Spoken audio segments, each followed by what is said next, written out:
Vietnam বা Indonesia তাদের সাথে আমরা সমকক্ষ পর্যায়ে রয়েছি। ক্যাম্বোডিয়ার ক্ষেত্রেও তাই। ভারত আমাদের থেকে 5% শুল্ক উপরে রয়েছে। চীনের সঙ্গে এখন পর্যন্ত বাড়তি 35% শুল্ক জানা যাচ্ছে, কিন্তু এখনও নেগোসিয়েশন শেষ হয়নি। সেটা শেষ হলে বোঝা যাবে যে শুল্ক পার্থক্য কতটুকু থাকে তাদের সাথে।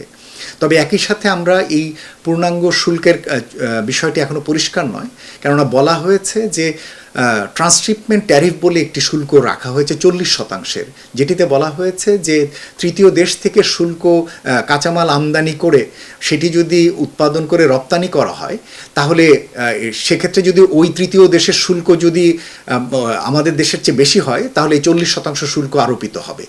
সেটির ক্ষেত্রে আমাদের আশঙ্কা হচ্ছে যে চায়না ভিত্তিক যে কাঁচামালের উপরে বাংলাদেশের তৈরি পোশাক খাত নির্ভরশীল, তাদের উপরে একটি বাড়তি শুল্কের আশঙ্কা রয়েছে।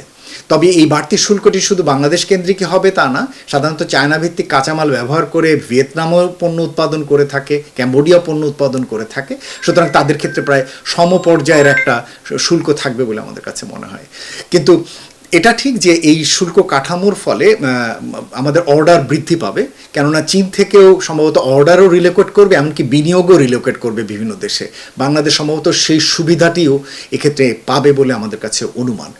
একই সাথে এটাও ঠিক যে এর ফলে আমাদের বিনিয়োগকারীদের বা আমাদের রপ্তানিকারকদের মুনাফা হয়তো কিছুটা কমবে।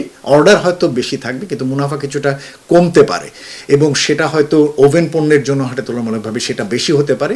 নিট পণ্য, যারা কিনা অভ্যন্তরীণ কাঁচামাল বেশি ব্যবহার করেন, অথবা অ্যাগ্রো প্রসেসিং অথবা লেদার ফুটওয়্যার, তারা তুলনামূলকভাবে এখানে ভালো করবেন বলে মনে হয়। এখন যেটি দাঁড়াবে যে চীনের উপরে বাড়তি শুল্ক আরোপের ফলে আমাদের প্রতিযোগিতা সক্ষমতা অন্যান্য ক্ষেত্রেও তৈরি হলো, কিন্তু মনে রাখা দরকার যে অন্যান্য পণ্যের ক্ষেত্রে শুল্কের বাইরেও শুল্ক বহির্ভূত অন্য অনেক ধরনের স্ট্যান্ডার্ড কমপ্লায়েন্সের বিষয় থাকে, যেমন ফার্মাসিউটিক্যালস রয়েছে, লেদার ফুটওয়্যার রয়েছে, লাইট ইঞ্জিনিয়ারিং রয়েছে, অ্যাগ্রো প্রসেসিং রয়েছে, কিন্তু এর প্রত্যেকটি ক্ষেত্রে কমপ্লায়েন্স স্ট্যান্ডার্ডসগুলো কিন্তু অনেক উঁচু। সুতরাং শুল্ক বহির্ভূত অন্যান্য যে ব্যারিয়ারগুলো রয়েছে, সেই ব্যারিয়ারগুলো উত্তরণটাও জরুরি। তবে অবশ্যই এটা সুযোগ তৈরি করলো, এবং সেটাকে ব্যবহার করে অনেক বিনিয়োগ বাংলাদেশে আসতে পারে। এমনকি চীন থেকেও প্রচুর বিনিয়োগ বাংলাদেশে আসতে পারে। নির্ভর করছে বাংলাদেশ এই সমস্ত বিনিয়োগ দেবার মতো পর্যাপ্ত অবকাঠামো প্রস্তুত রয়েছে কিনা।